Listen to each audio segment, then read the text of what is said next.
బంగారు పండ్లు అనేటువంటి అనుదిన వర్తమాన కార్యక్రమం చూస్తున్న మీ అందరికీ ప్రభువైన యేసుక్రీస్తు వారి శ్రేష్టమైన నామంలో వందనాలు శుభములు తెలియచేసుకుంటున్నాను. ఈరోజు దేవుని యొక్క మరొక నామము జెహోవా కెరాబ్ అనేటువంటి మాటని ధ్యానం చేస్తూ ఉన్నాం. ద లార్డ్ స్వార్డ్ అనేటువంటి మాట, ఔన్నత్యము కలిగించు యెహోవా ఖడ్గము అని తెలుగులో ఆ పదానికి అర్థం. ఈ మాట మనకు ఎక్కడ దొరుకుతుందంటే ద్వితీయోపదేశ కాండము 33వ అధ్యాయం 29వ వచనంలో, ఇశ్రాయేలు నీ భాగ్యం ఎంత గొప్పది, యెహోవా రక్షించిన నిన్ను పోలిన వాడెవడు, ఆయన నీకు సహాయకరమైన కేడెము, నీకు ఔన్నత్యము కలిగించు ఖడ్గము అనేటువంటి మాట రాయబడి ఉంది.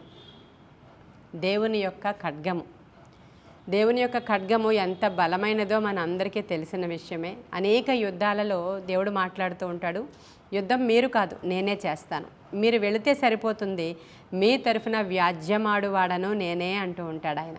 మీ తరఫున యుద్ధం చేసేవాడను కూడా నేనే అంటూ ఉంటారు ఆయన.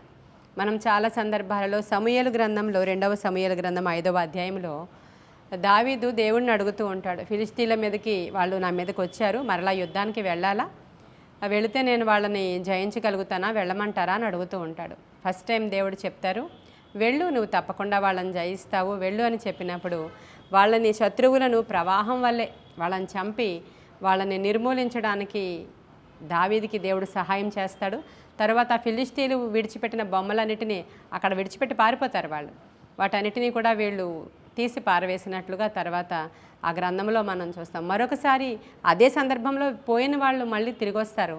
అప్పుడు యెహోవా దగ్గర విచారణ చేసినప్పుడు ఆయన ఏమంటారంటే, నువ్వేం చేయకు, ఆ కంబళి చెట్టు దగ్గరికి వెళ్ళు, అక్కడికి వెళ్ళినప్పుడు దాని దగ్గర నుంచి ఒక శబ్దం వస్తుంది, శబ్దం వచ్చినప్పుడు నేనే వారితో యుద్ధం చేస్తాను, అప్పుడు నువ్వు బయలుదేరదువు కానీ అనేటువంటి మాటలు ఆయన మాట్లాడతారు. 2వ సమూయేలు గ్రంథము 5వ అధ్యాయము 17, 18, 19 వచనాలు మీరు చదివితే ఈ మాటలు అక్కడ ఉంటాయి.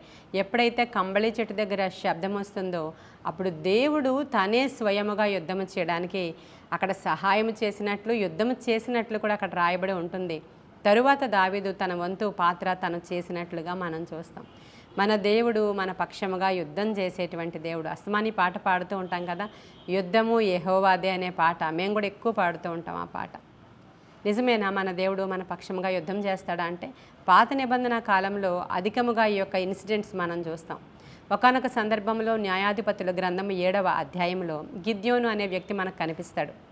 గిద్యోను మరి ఒక బలహీనుడిగా ఉన్నప్పుడు, ఎందుకు పనికిరాని పాత్రగా ఒక పిరికివాడిగా ఉన్నప్పుడు దేవుడు అతన్ని బలపరిచి, నీవు ఖచ్చితంగా మిద్యానీయుల మీద జయం పొందుకుంటావు రమ్మని పిలుపునిచ్చి, మొత్తానికి అన్ని వేల మంది అక్కర్లేదు, ఆఖరికి ఒక 300 మందితో అక్కడ వెయిట్ చేస్తూ ఉన్నాడు వాళ్ళ మీద యుద్ధం చేయడానికి. ఎలా చేయాలి, మిద్యానీయుల గుంపు ఎంత ఎంత ఎంత ఎక్కువగా ఉన్నారంటే ఇసుక రేణువులంత విస్తారంగా ఉన్నారంట. వాళ్ళు వచ్చినటువంటి ఒంటెలే ఇసుక రేణువులంతా ఉన్నాయంటండి. ఇక వాళ్ళు ఎంతమంది విస్తారమైన మిడతల గుంపులాగా ఉన్నారంట. వాళ్ళ ఒంటెలేమో ఇసుక రేణువులంత విస్తారంగా ఉన్నాయంట. అటువంటి వారి దగ్గరికి 300 మందిని తీసుకుని యుద్ధానికి వెళితే ఒకరోజు రాత్రి వాళ్ళు మిద్యానీలంతా అక్కడ బయట ఉన్నారు, వేరే ప్లేస్లో వీళ్ళు మోహరించి ఉన్నారు. అక్కడ దేవుడు మాట్లాడుతున్నాడు, ఈ రాత్రి మిద్యానీయులు ఉండేటువంటి దండు పాళము దగ్గరకు నువ్వు వెళతావా అని అడుగుతున్నాడు.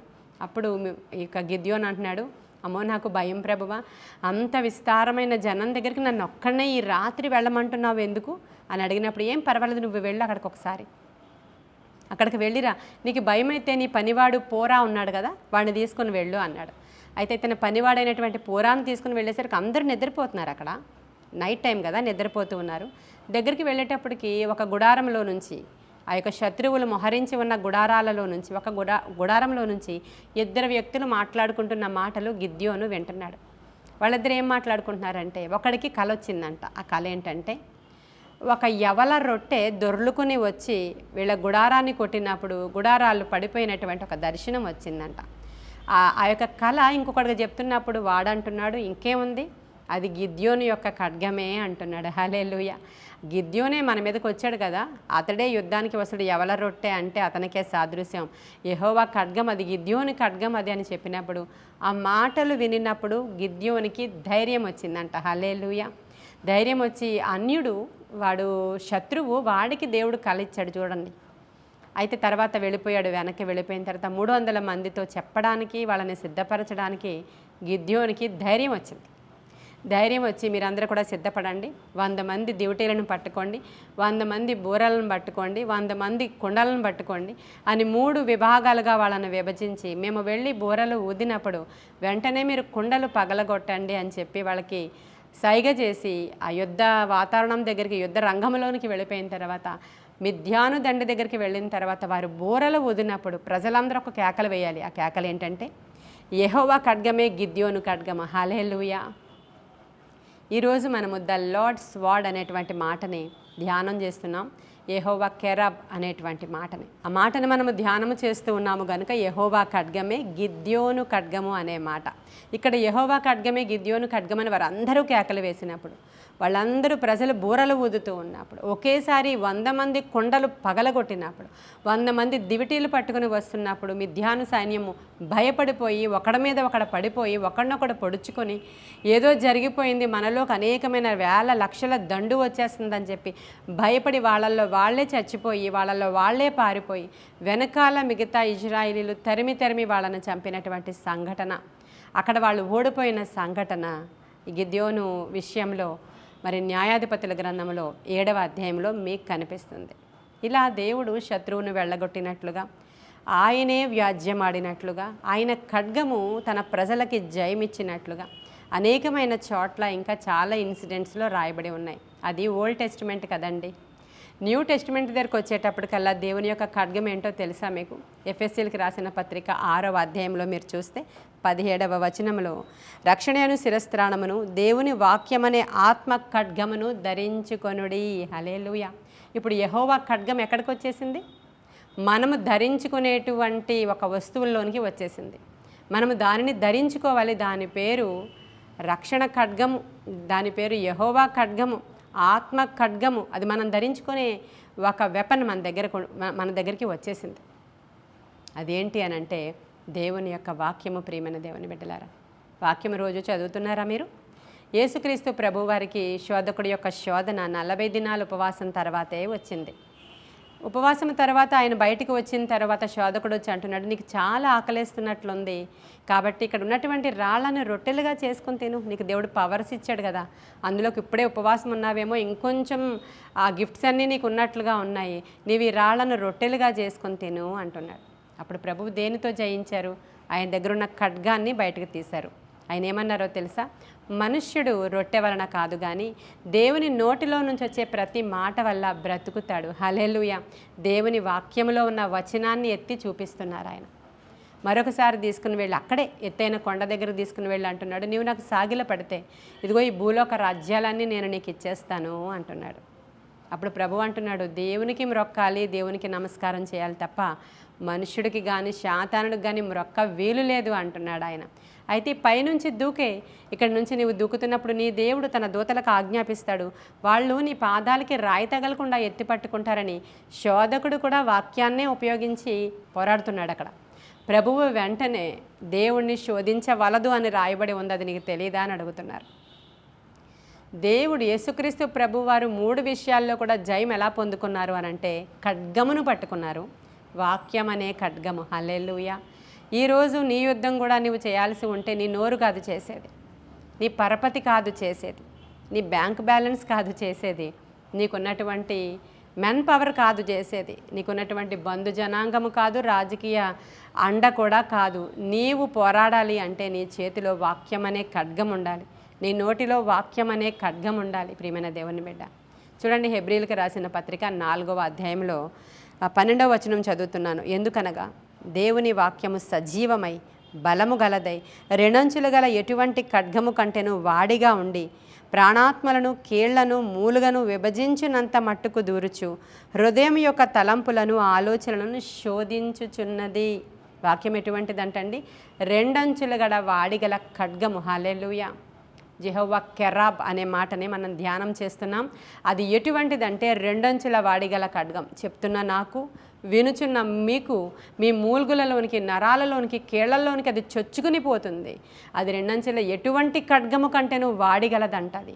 ఆ వాక్యము వేగముగా కూడా పరిగెడుతుంది. ప్రియమైన దేవుని బిడ్డ, రోజు వాక్యం వినడం ఎందుకో తెలుసా? అనుదినము వాక్యము వినుట ద్వారా మీరు విశ్వాసం పొందుకుంటారు.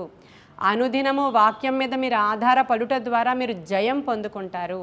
అనుదినము వాక్యాన్ని ధ్యానించుట ద్వారా మీరు శత్రువుని జయిస్తారు.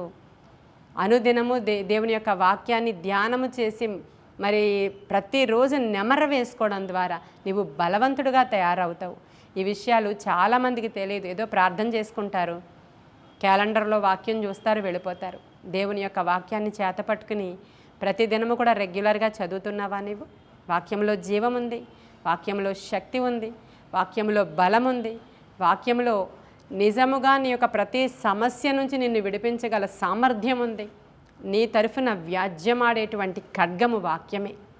కాబట్టి నూతన నిబంధన భక్తుడవైనటువంటి నీవు దేవుని వాక్యం అనే ఖడ్గాన్ని చేత పట్టుకోవాలి. అనుదినము దేవుని వాక్యాన్ని రెగ్యులర్గా చదవాలి.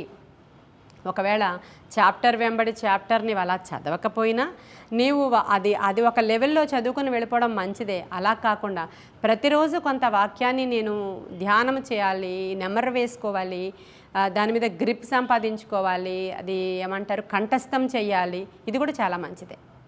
వాక్యము నీ నోట్లో ఉండాలి. నిజంగానే పాత నిబంధనలో నీ వాక్యం ఇక్కడ బాసికలాగా కట్టుకో అని రాయబడి ఉంది. నీ చేతి వ్రేళ్లకి అది అంటే చుట్టుకో అని రాయబడి ఉంది. మీ యొక్క గడప గవినెల మీద రాసుకోండి అని రాయబడి ఉంది. దేవుని యొక్క వాక్యాన్ని ఆ విధముగా మీరు మీ యొక్క శరీరంలో ఒక భాగం చేసేసుకోవాలి, మీ గృహంలో ఒక భాగం చేసేసుకోవాలి. చూడండి, చాలామంది రక్షించబడుతూ ఉంటారు. ఎలా అంటే గోడల మీద ఏదో ఒక్క మాట రాయబడి ఉంటుంది. ఒక ఆటో మీద, ఒక కారు మీద ఉన్న ఒక్క సెంటెన్స్, ఒక్క వాక్యము అనేక మంది జీవితాలను మార్చింది. విషయం తెలుసా మీకు? మీలో కూడా వినుచున్న వారిలో కూడా కొందరికి ఎక్స్పీరియన్స్ ఉండి ఉంటుంది ఖచ్చితంగా. కాబట్టి దేవుని యొక్క వాక్యము అంత పవర్ఫుల్. ప్రియమైన దేవుని బిడ్డలారా, గోడల మీద ఎన్నో రాసి ఉంటాయి, ఎన్నెన్నో రాసి ఉంటాయి. అవన్నీ చూసి మారారని ఎక్కడ రాయబడలేదు. కానీ దేవుని వాక్యము చేత పట్టబడిన వారు అనేక మంది. వాక్యము అంత పవర్ఫుల్. కాబట్టి యెహోవా కెరాబ్ అనేటువంటి మాట ఈరోజు ఉదయకాల సమయంలో మీ వద్దకు వచ్చింది. ఎందుకంటే వాక్యాన్ని అనునిత్యము ధ్యానం చేసి యేసుక్రీస్తు ప్రభువారు దేని ద్వారా అయితే శోధకును జయించారో మీరు అలాగే జయించాలి. యుద్ధం యెహోవాదే. నీ ఖడ్గమే యెహోవా ఖడ్గం. గిద్యోను ప్లేస్లో మీ పేరు పెట్టుకోవాలి అంతే. యెహోవా ఖడ్గమే గిద్యోను ఖడ్గం అని రాయబడి ఉంది కదా. ఈరోజు నీ పేరు పెట్టుకుని నీ ఖడ్గమే యెహోవా ఖడ్గం, యెహోవా ఖడ్గమే నీ ఖడ్గం అని ఒక పేరు పెట్టుకుని వాక్యాన్ని నీవు ధ్యానించినప్పుడు శోధన జయిస్తావు, బాధలు జయిస్తావు, బంధకాలు జయిస్తావు. నీకు పేషెన్స్ వస్తుంది, నీకు విశ్వాసం పెరుగుతుంది, నీకు బలం వస్తుంది, నీ శరీరంలో ఆరోగ్యం వస్తుంది. దేవుని వాక్యం చదువుతూ ఉండగా ఎందరో ఆరోగ్యవంతులుగా మార్చబడ్డారు. ఈ సాక్ష్యాలు మీకు నేను ఆదిలో పంచుకుంటూనే ఉన్నాను. కాబట్టి దేవుని వాక్యాన్ని నిర్లక్ష్యం చేయకండి. దేవుని వాక్యం అనే ఖడ్గాన్ని ఈరోజు మీ ఆయుధాలలో ఒక ఆయుధముగా ధరించండి. దేవుడు మీ పక్షముగా గొప్ప కార్యాలు జరిగించునుగాక. ఆమేన్. ఈ కొన్ని మాటలు దేవుడు మన వినికిడిలో దీవించునుగాక. ప్రార్థన చేసుకుందామా?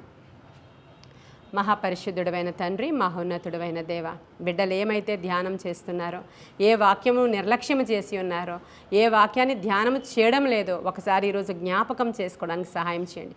నీ వాక్యము బలము గలది ప్రభువ. అది రెండంచుల వాడిగల ఖడ్గము కంటే బలమైనది ప్రభువ. అది మూల్గులలో, నరాలలో, కీళ్లలో చొచ్చుకుని పోతుంది ప్రభువ. సహాయం చేయండి. నీ వాక్యంలో ఉన్న శక్తి యేసు నామంలో వారి మీదకి దిగివచ్చునుగాక నా తండ్రి. వాక్యమై ఉన్న దేవుడవు నీవని తెలుసుకోవడానికి సహాయం చేయండి. వాక్యమే దేవుడని రాయబడి ఉంది ప్రభా. ఆ మాటను వారి జ్ఞాపకం చేసుకోవడానికి, మా యొక్క నాయన ఖడ్గాన్ని చేతబట్టుకోవడానికి సహాయం చేయమని వినుచున్న వారిలో నాయన ఏ సమస్యలు శోధనలు ఉన్నాయో యేసు నామంలో వాటి నుంచి విడిపించండి. బంధకాల నుంచి విడిపించండి, రోగాల నుంచి విడిపించండి, బాధల నుంచి విడిపించండి. ప్రతి నిర్లక్ష్యాన్ని పారద్రోలుచున్నాను. వాక్యము మాత్రమే విడిచిపెట్టి ప్రార్థన చేసేవారు ఉంటారు ప్రభా. ప్రార్థన చేస్తూ నాయన కేవలం వాక్యం చదువుతూ ప్రార్థన చేయలేని వాళ్ళు ఉంటారు. ఇరువురిని దర్శించండి. ప్రార్థన, వాక్యము, స్తుతి అనేవి వారు ఆయుధాలుగా ధరించి ముందుకు వెళ్ళే భాగ్యము వారికి దయచేయమని, నీ ధర్మశాస్త్రాన్ని ఫాలో అయ్యి వెళ్ళడానికి అవసరమైన కృప యెహోషువాకి ఎలా ఇచ్చావో అటువంటి కృప వినుచున్న వారికి దయచేయమని యేసయ్య శ్రేష్ఠ నామంలో అడిగి వేడుకొని పొందుకొని ఉన్నాము మా ప్రియ పరలోకపు మా తండ్రి. Amen, amen, amen. God bless you.